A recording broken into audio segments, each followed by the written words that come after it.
President Donald Trump. Sorry to keep you waiting. Complicated business. I have to concede, even as a supporter of the man, and having predicted back in March that the Trump train would storm the White House with ease, that it's still a surreal succession of words. No movie knob, not because he's a game show host. I was fucking shell-shocked and horrified and disturbed by the election of a fucking game show host. Fuck's sake, the Trump name existed for damn near a half-century before reality TV.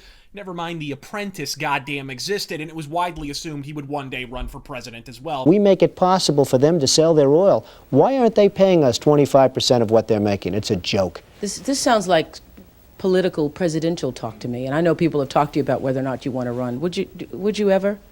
Probably not. But I do get tired of seeing the country ripped up. This ain't the defend the Dawn hour. Trump has demonstrated aptly he's more than capable of defending himself. This is an explanation, in hopefully as coherent a fashion as conceivably possible, from someone who saw the bright orange comb-over materializing through the mist long before the air raid sirens went off. Ah, but I hear you say, talk about video games! Bitch tits, I was a political science major before most of you preemies picked up your first controller. Ranting about video games on YouTube is a comparatively recent preoccupation, frankly. I love it. I plan to do more of it. The Battlefield 1 review is well on its way, but I can and will rant about whatever the merry fuck I care to. I started in political radio, and I'm frankly more than qualified to opine on the subject. So, for those of you who care to stay, without further delay, let's board the Trump train and see what makes this fucker tick. So just what in the piping hot fuck happened here? Well, while the Democrats have certainly been finger-pointing at Mach speed, I think they do so merely to distract themselves from the sky-rending reality that the facts on the ground, the populist monolith that emerged on Election Day, and the landslide that came tumbling after, for all their focus groups, unskewed pollcraft, and some of the most flagrant media bias in a generation, somehow fucking eluded them. Well, to the slack-jawed suburbanites stymied by Tuesday's electoral Trump slide, allow me to part the haze. Here's what happened. The denizens of New York, and particularly Los Angeles, mired as they are in their trans-Pacific pretense, gamed themselves into believing the entire country's philosophy and worldview conforms to that found in LA. Spoiler alert, Cody brah.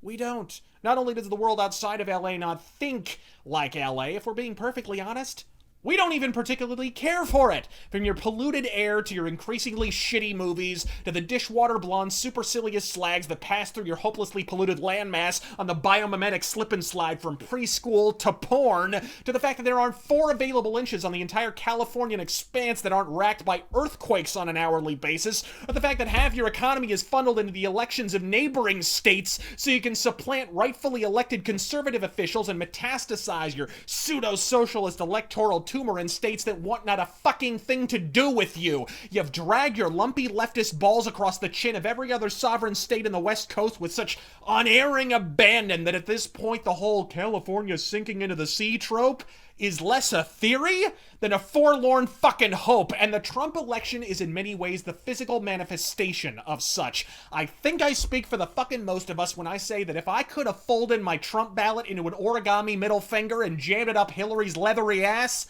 I very well may have done so. In many ways, Trump is the Tea Party's revenge. And before anyone spews the trite teabagger pejorative, recognize that your appraisal of the Tea Party is likely formed from what they turned into. The movement's initial expression came as a kind of libertarian insurgents within the ranks of the neocon neocunts. For decades, conservatives were on the electoral carousel. Every 4 years, they'd hit the primaries, and the likes of Mitt Romney or John McCain had suddenly turned into George Patton. Secure the border, cut the taxes, slash the spending, and on the procession of platitudes streamed from McCain's dehydrated dingus. Then, through a lethal combination of political acumen, name recognition, and a media so far up his ass he can taste the fucking mimeograph fluid, he'd somehow get re-elected, and to conservatives at least, his message from that point on would be bon voyage, bitches. Fuck, as Trump began to pull ahead in the primaries, McCain confirmed that his base, frankly, did not matter for shit to him. He hates your fucking guts, describing the energized electorate voting for Trump as, and I quote, the crazies, and lamenting that Trump had activated them, in the process betraying his true tactics. Pay tribute to your constituency in the primaries, and then fuck off to Moderateville every other month on the Caesarean calendar. The Tea Party didn't turn up saying God hates gays, contrary to popular appraisal. They literally acquired their nomenclature by holding tea parties at state capitals to protest cartoonish government spending under that douche nozzle W. But as the movement gained steam, the establishment began to reassess them as the viable threat they truly were. Before long, the Koch brothers got involved, funded the operation, flagged down the fundamentalists, and before you knew it, get the government out of my wallet turned into get the government to stop Elton John from getting gay married. The establishment literally scuttled the Tea Party movement from within, and thanks to some gratingly unfunny Jon Stewart skits, by year's end they'd gone from party to punchline. The Tea Party scattered the 5 wins, but McCain, motherfucker, those crazies didn't goddamn go anywhere. And who the fuck appointed this gnarled old Dark Crystal character the Caliph of Crazy Town anyway? In case anyone forgot, you gave us Sarah Palin, motherfucker. I'd sooner let Trump pick out my ties. And then there's the rarely acknowledged disparity in name recognition between the two candidates. I mean, it's true that myriad factors played into Hillary's defeat. The waning relevance of legacy media, a complete inability to energize her demoralized base with anything aside from apocalyptic and irrational predictions about her opponent, and an inexorable connection between herself and the massively unpopular and corrupt administration presently in power. The list goes on and on. But general elections are probably best described in general terms. Prior to the election, according to several leaked DNC emails, Hillary was reputedly preening about the fact that she had 100% name recognition. That's a direct quote. And while that's likely not far from the truth, there was one minor fact she neglected to take into account. Trump is objectively better known, and has been for considerably longer than anyone, including the former president, named Clinton. As I attempted to explain on the Drunken Peasants election night stream, the Clinton brand has been built for somewhere in the neighborhood of 25 years, right? From like 1992 or so. And while a quarter of a century is nothing to sneeze at, particularly if you're Bill Clinton shopping for an erotic masseuse, the fact is that the Trump brand has been built for the last 40 fucking years, during which it has been consistently associated with excellence. Herder for bankruptcies. You might as well say herder venture capitalist. Vince McMahon shit the bed with the XFL, Ico Pro, and a bodybuilding federation, not to mention his own fucking wrestling product on numerous occasions. I don't see the Shrillery Shrikes claiming Vince McMahon's a shitty businessman, and he's worth considerably less than Donald Trump is. All the false rape accusations in antiquity and grab her by the pussy pronouncements in existence weren't gonna deprogram the public in that assessment, certainly not in 2 fucking months. Oh, but I nearly herniated myself with laughter when it was disseminated via the Podesta emails that Hillary had utilized contacts in media to, and I quote, elevate Trump as a Pied Piper candidate, as evidently her fucking brain trust had identified Trump as one of the easiest candidates to defeat in a general election. Meaning we didn't just witness a Trump homicide here. This was a Hillary suicide. Political self-immolation on a scale utterly unprecedented in scope. If you want to know why Hillary was reportedly too emotional to address her supporters on election night, wonder no fucking longer. She propped up a straw man, and the straw man came to life and fucked her in the ass. And I'd caution the collegiate cunflabs calling for the abolition of the Electoral College. Before you cry foul or shriek the words, Hillary won that popular votes, consider the following extant factors.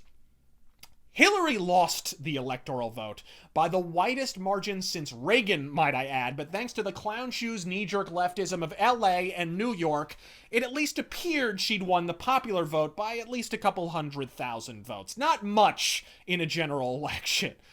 Yet despite having hired her legal team weeks in advance to guard against such an eventuality, no post-election lawsuit ever materialized. Not even an errant whiff of a fucking lawsuit. After all that bluster and narrow popular lead, nothing? Nada? A great big steaming goose egg? And there's your first clue that the institutionalized voter fraud uncovered in the Project Veritas undercover DNC sting probably hit pretty close to the mark. So, I mean, I grew up with that idea. You know, they used to bus people out to Iowa.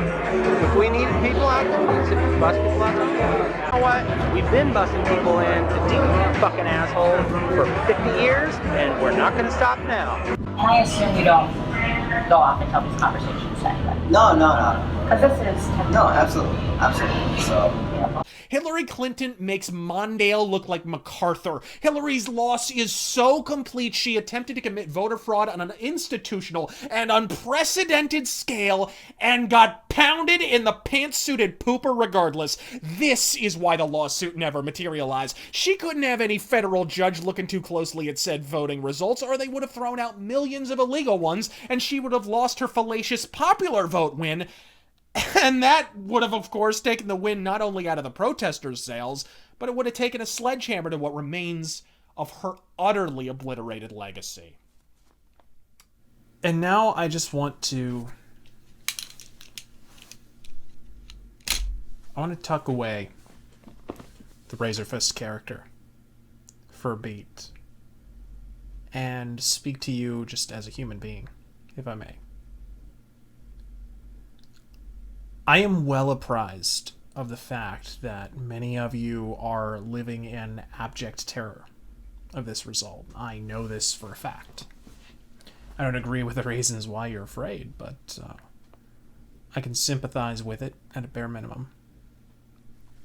And for the, I imagine, very few Hillary supporters that are watching this at present and have decided to stay through all of that rant, the following supplication is directed solely at you. We were lied to. We were lied to en masse. We were lied to about the poll numbers. We were lied to about Trump's chances. We were frankly lied to about Hillary's chances as well. We were lied to about the size and scope of Trump's populist furor. We were lied to for months at a time and with ruthless, merciless protraction. And they did so for the purposes of deceiving us to achieve their own ends. I think even the most ardent Hillary devotees can concede that we were all lied to left, right, and center by the media.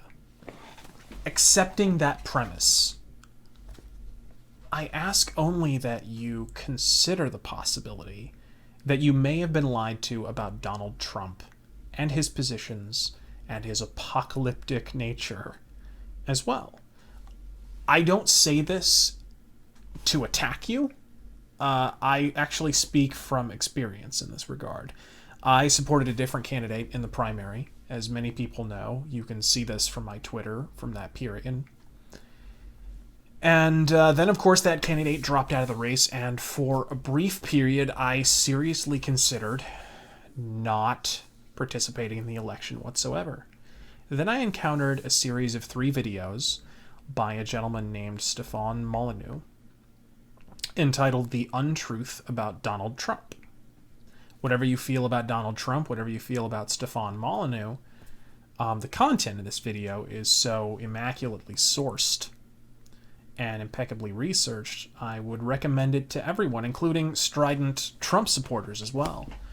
It essentially assiduously itemizes each headline, how it was taken point by point out of context, how in essence we went from Donald Trump muses that some Mexican immigrants are criminals and rapists, and how the media, through gale force spin, transmuted that into Donald Trump hates Mexicans, they're all rapists. It was an edifying and deeply educating exercise, and I highly recommend that you watch it. Now, of course, they are of excessive duration, so if you're going to, I recommend you play a game, fold your laundry, whatever the hell you have to do, just have it on in the background, but absorb the information, because I was forced to confront my personal biases and the simple fact that I had been misinformed by the media and that they had done so in categorical fashion. Someone has to drain the swamp, folks. Someone has to drain the swamp. And we know two things for certain. Number one, Hillary's the crocodile in that swamp.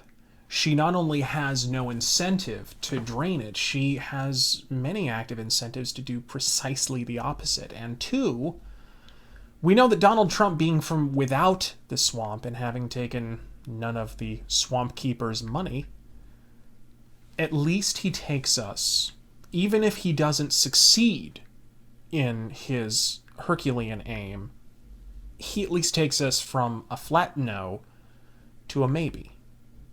We haven't witnessed this level of corruption since the Prohibition era, and Donald Trump, like Elliot Ness before him, now needs to assemble what I hope will be his team of untouchables, because otherwise this corruption will be utterly unassailable.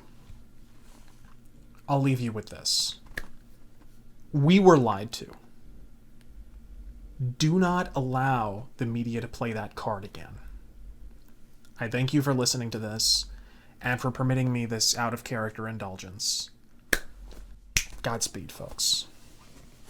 America, hot as hell, hysterical, cast a spell, the endless road, another night to bend your mind. Why aren't I 50 points ahead? You're fired.